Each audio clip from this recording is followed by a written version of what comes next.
जय हिंद। आप देख रहे हैं लाइव टाइम्स, आपके साथ में हूं वंदना स्टोरी डिजिटल प्लेटफॉर्म पर आप सभी का स्वागत है। मेरे साथ मेरे सहयोगी संजय। आज हम बात करने वाले हैं यूनिफॉर्म सिविल कोड पर। जी हां, यूनिफॉर्म सिविल कोड जो कि उत्तराखंड में लागू हो चुका है, देश का पहला राज्य बन चुका है, लेकिन अब यूनिफॉर्म सिविल कोड की मांग देश के अलग अलग हिस्सों में हो रही है, खासतौर से बिहार में और गुजरात में इसकी मांग बढ़ गई है। बिहार में हालांकि जेडीयू की ओर से इसका विरोध भी किया जा रहा है, इस पर भी हम चर्चा करेंगे। और यूनिफॉर्म सिविल कोड दरअसल है क्या, उसके आने के बाद उत्तराखंड में क्या बदला है, उस पर भी हम बातचीत करेंगे। बिल्कुल सही आपने कहा। और वंदना, जाहिर सी बात है कि देखिए, कल खबर हमने पढ़ी थी, जब खबर सामने आई थी कि बिहार शासित जितने भी राज्य हैं वहाँ पर बीजेपी की तरफ से, दरअसल बीजेपी शासित राज्य जो हैं, बीजेपी की तरफ से कोशिश की जा रही है कि उन राज्यों में यूनिफॉर्म सिविल कोड यानी कि समान नागरिक संहिता जो है उसको लागू किया जा सके। और इसका फायदा कई तरह से कहा जाए कि चुनाव पर भी होगा, जो कमिटमेंट है उस पर भी होने वाला है। लेकिन आज जो खबर सामने आई है वो साफ तौर पर दिखाती है कि प्रधानमंत्री नरेंद्र मोदी का जो गृह स्टेट है यानी खुद का जो राज्य है, वहां पर गुजरात में एक कमेटी का गठन किया गया है। मुख्यमंत्री की तरफ से प्रेस कॉन्फ्रेंस जब की जा रही थी, उस दौरान सीएम ने कहा कि हमने एक कमेटी बनाई है और हमने एक तय समय दिया है, यानी जो उत्तराखंड में जो उत्तराखंड में लागू हो चुका है उसकी स्टडी करने के बाद हमारी कमेटी हमें बकायदा ये रिपोर्ट सौंपेगी। और उसमें जो कमेटी की चीफ हैं वो अध्यक्षता कर रही है, सुप्रीम कोर्ट की रिटायर्ड जज हैं, और इन सब के अलावा 5 मेंबर इसमें डाले गए हैं, बनाए गए हैं। लेकिन आप समझिए कि बीजेपी की कोशिश आखिर क्यों है कि जहां जहां बीजेपी की सत्ता है वहां पर किसी भी तरीके से यूसीसी लागू कर दिया जाए।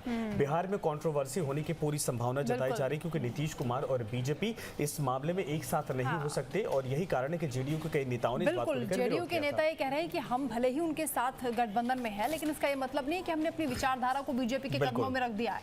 अब वो अपने हिसाब से इस पर अपनी आलोचना कर रहे हैं, लेकिन यूसीसी लागू होने के बाद क्या बदल जाता है वो भी आपको बता देते हैं। सभी धर्मों के जो लोग हैं वो एक ही शादी और तलाक के नियमों का पालन करते हैं। एक से ज्यादा शादी यानी बहुविवाह अब किसी के लिए भी मान्य नहीं होगा। लिव इन रिलेशनशिप को लेकर भी कहा जाता है कि इसमें रिश्ते को रजिस्टर कराना होगा। उत्तराखंड में जो ये लागू हुआ है उसकी बात हम कर रहे हैं। और शादी की जो न्यूनतम उम्र होती है लड़का लड़की दोनों के लिए, वो 18 साल से ऊपर होगी। इसके साथ ही तलाक के जो नियम है वो भी सभी धर्मों के लिए एक समान होंगे, यानी इसमें धर्म का, समुदाय का कोई भेदभाव नहीं होगा। सबसे बड़ा असर अगर किसी चीज पे पड़ेगा तो जो मुस्लिम पर्सनल लॉ है, जो शरीयत के आधार पर जो मुस्लिम समुदाय कहता है कि हम भारतीय जो संविधान है या भारतीय जो नियम है उसके आधार पर हम अपने फैसले नहीं करते हैं, हमारे अपने शरिया के आधार पर, शर्त के आधार पर जो फैसले होते हैं, जिसमें शादी वाला मसला है, तलाक वाला मसला है, और जो बेटियों को लेकर अधिकार का मसला है। और इन सब में एक चीज़ और होती है कि विवाह का पंजीकरण करवाना अनिवार्य है। हमारे आप में जैसे होता है कि भाई शादी हो जाती है, फोटो वगैरह होते हैं, अभी भी ये कल्चर चल रहा है कि भाई उसके बाद कोर्ट कचहरी और पेपर लेने की आवश्यकता नहीं होती। लेकिन जहाँ जहाँ ये राज्य में लागू होगा वहाँ पर आपको रजिस्ट्रेशन करवाना अनिवार्य हो जाएगा। दूसरा ये भी होगा कि जो बच्चे होते हैं, माँ बाप के, अगर मान लीजिए एक बेटा एक बेटी है, तो अपने आप जो संपत्ति है वो 2 हिस्सों में हो जाएगी। विरासत के तौर पर जो होता है वो दोनों को समान अधिकार मिल जाएगा। ये आने वाले वक्त में अगर यूपी उत्तराखंड में लागू होता है, यूपी और बिहार में लागू होता है, इस पर लेकर क्या लोगों का रिएक्शन होता है ये समझना होगा।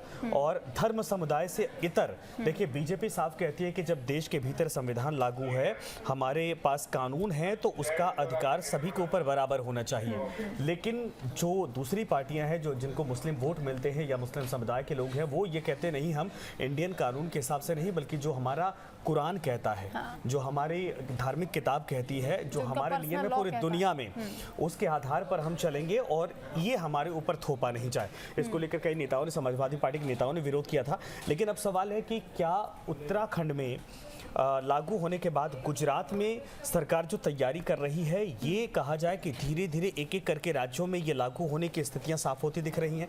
क्या इसके बाद केंद्र सरकार भी वाकई में एक साथ पूरे देश में इसको लागू करेगी, ये बड़ा सवाल हो जाता है। बिल्कुल, ये काफी चैलेंजिंग है, क्योंकि जैसा कि आपने भी कहा कि इसमें जो विरोध के सुर हैं वो उठते हैं और वोट बैंक की जो राजनीति है वो भी आड़े आती है। हालांकि उत्तराखंड में इन चैलेंजेस को पार करते हुए मुख्यमंत्री पुष्कर सिंह धामी की जो सरकार है वो इसे लागू कर चुकी है। और बीजेपी के तमाम जो बड़े नेता हैं वो हर राज्य में लगभग जहां बीजेपी शासित राज्य हैं वहां ये कह रहे हैं कि मिसाल पेश की गई है उत्तराखंड की ओर से, एक नज़ीर उन्होंने पेश की है।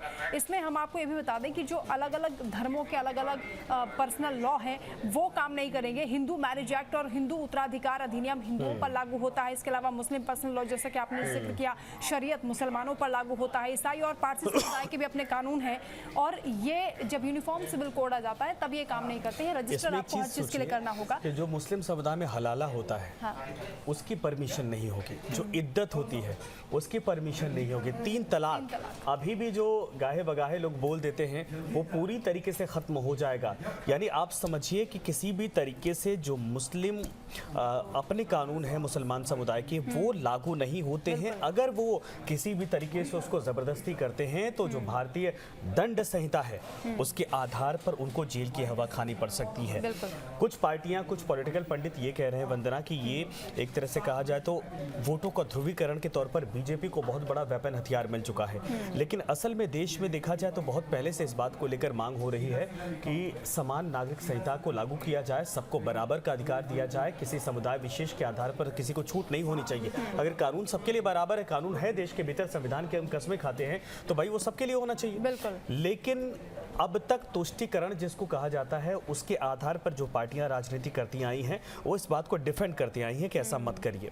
लेकिन अब सरकार की तरफ से ये कोशिशें इनिशिएट कर दिया गया। उत्तराखंड एग्जाम्पल बन चुका है। कुछ महीनों की स्टडी करने के बाद गुजरात सरकार इस पर काम कर रही है और गुजरात सरकार अगर इसको वाकई में सही तरीके से मेजरमेंट इसका कर लेती है, सही तरीके से स्टडी कर लेती तो अब समझिए कि वो दिन दूर नहीं है जब गुजरात दूसरा राज्य बन जाएगा जहाँ पर यूसीसी लागू हो जाएगी। बिल्कुल। और जैसे कि आपने कहा कि संविधान में भी इसका जिक्र है, आर्टिकल 44 में यूसीसी लागू करने की बात कही गई है। हालांकि उसे कंपलसरी नहीं किया गया है क्योंकि ये जो directive principles of state policy है उसमें इसीलिए राज्यों को अधिकार दे दिया गया। बिल्कुल। और अब राज्यों की ओर से ये फैसला किया जाएगा कि आखिर उन्हें इंप्लीमेंट करना है नहीं करना है। लेकिन अब जो इसकी डिमांड है वो लगातार बढ़ती जा रही है। हालांकि शुरुआत से जब से यूसीसी का जिक्र उत्तराखंड में हो रहा था तब से ही लग रहा था कि अब जो बीजेपी शासित राज्य है कम से कम वहां तो इसको लागू करने की कोशिशें की जाएंगी। अब गुजरात में कोशिशें की जा रही हैं लेकिन बिहार में कुछ चैलेंज है क्योंकि यहाँ जेडीयू खुलकर विरोध कर रही है और जेडीयू की ओर से कहा जा रहा है कि देखिए ये हम लागू नहीं करेंगे, भले ही उत्तराखंड में आपने कर दिया है लेकिन ये मुसलमानों के विरोध में खुलकर वो इस बात को कर रहे हैं। देखिए, जब उत्तराखंड में ये कमेटी बनाई गई थी स्टडी के लिए तब भी एक तरह से ऐसा ही था कि वहाँ के एक जज, रिटायर्ड जज थे, उनके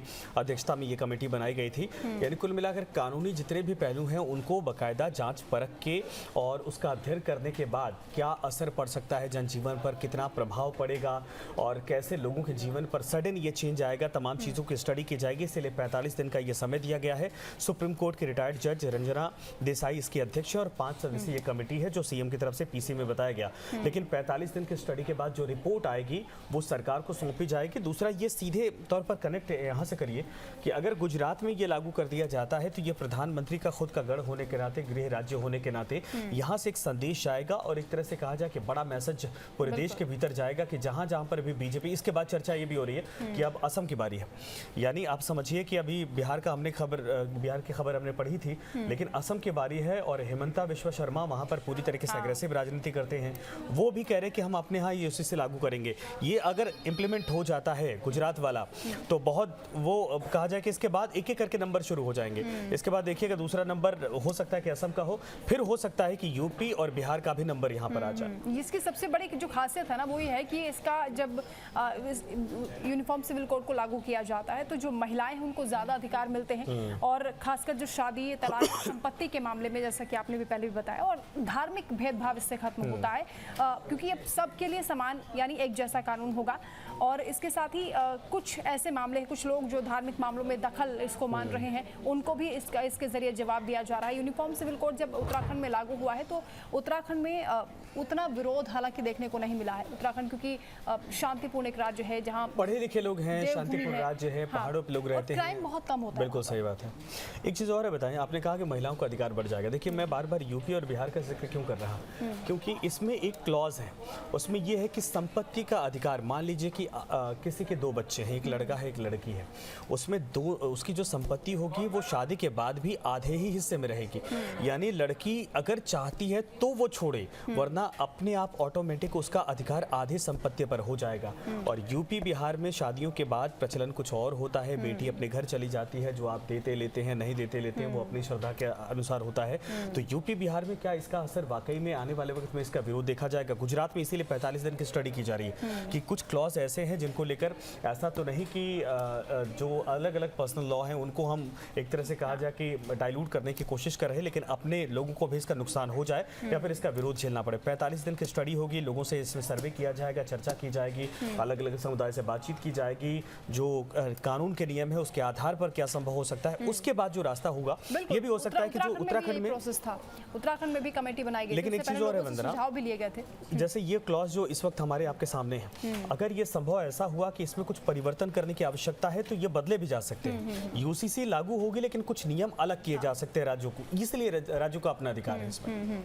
बिल्कुल। और लेकिन बिहार पर भी अब नज़र है, क्योंकि यूसीसी को लेकर अब खुलकर कहा जा रहा है। नीतीश बाबू की जो पार्टी है वो कह रही है कि केंद्र सरकार का समर्थन वो नहीं करेंगे, और वो उनका ये मानना है कि मुसलमानों को इसके ज़रिए दबाने की कोशिश की जा रही है, या ये कहा जा रहा है कि मुसलमानों को डराकर आप सत्ता हासिल करने की कोशिश कर रहे हैं। और यही नैरेटिव जो है विपक्ष की ओर से भी लोगों के बीच में रखा जा रहा है। हालांकि चाहे सीए हो, एनआरसी हो, कोई भी मुद्दा हो, विपक्ष का जो ये मुस्लिम कार्ड है वो ज़रूर खुलकर सामने आ जाता है। लेकिन यूसीसी क्योंकि एक राज्य में लागू हो गया है, और अब गुजरात में कोशिशें की जा रही हैं इसको इम्प्लीमेंट करने की, और इसके लिए रिसर्च भी बाकायदा की जा रही है, क्या इसके नेगेटिव पॉजिटिव इम्पैक्ट हो सकते हैं। उत्तराखंड को एक उदाहरण के तौर पर यहाँ लिया जा रहा है, तो देखना दिलचस्प होगा कि आगे किस तरीके से इसे आगे बढ़ाया जाएगा, और गुजरात में क्या वाकई यूसीसी यानी यूनिफॉर्म सिविल कोड लागू होने वाला है, और इसके बाद अगला कदम भारतीय जनता पार्टी की ओर से कहां पर होगा, किस राज्य में। एक सवाल जनता से हमारा भी आपका भी है कि क्या आप भी ये मांग करते हैं कि पूरे देश के भीतर यूसीसी लागू होनी चाहिए।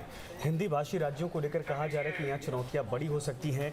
इन सब के अलावा जो कोस्टल एरिया है जैसे बंगाल हुआ, और जहाँ जहाँ मुस्लिम आबादी है, केरल हुआ, और कई ऐसे राज्य जहाँ पर मुस्लिम कम्युनिटी ज़्यादा है, क्या वहाँ पर भी इसको लागू किया जाना चाहिए। ये वहाँ की सरकारें जो इस वक्त है, जो नॉन बीजेपी गवर्नमेंट है, वो इसका विरोध कर रही है, खंडन कर रही है कि हम अपने यहाँ किसी भी हाल में लागू नहीं होने देंगे।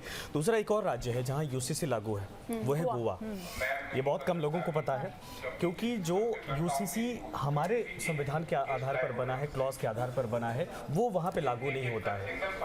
आज़ादी से पहले वहाँ पर पुर्तगालियों की संख्या ज़्यादा थी, और जो पुर्तगाल समेत कई देशों में जो नियम कानून था, चूँकि वहाँ पर उनकी संख्या ज़्यादा होने के नाते उन्हीं का नियम कानून चलता था, तो उस समय वहाँ पर यूसीसी लागू किया गया था। वहाँ पर क्रिश्चियनिटी ज़्यादा है, कुछ अभी पुर्तगालीज वहाँ पर मौजूद है, हिंदू आबादी भी अब वहाँ पर ठीक ठाक होने लगी है, लेकिन वहाँ पर बहुत पहले से नियम लागू है, इसलिए कभी वहाँ पर धार्मिक विवाद विरोध का आप खबरें नहीं सुनते हैं। तो यूसीसी कितना कारगर साबित हो सकता है, कितना सही हथियार साबित हो सकता है पूरे देश को एक सूत्र में बांधने का, एक रास्ते पर लाने का, एक कानून के दायरे में लाने का। और अगर पॉलिटिक्स की नज़र से देखें, राजनीति की दृष्टि से देखें, तो क्योंकि दिल्ली चुनाव प्रचार के दौरान भी बीजेपी के नेताओं ने यूसीसी का मुद्दा उठाया है, उत्तराखंड की मिसाल पेश की है, तो दिल्ली चुनाव में कितना बड़ा इम्पैक्ट होगा ये तो अभी 8 फरवरी को पता चल ही जाएगा।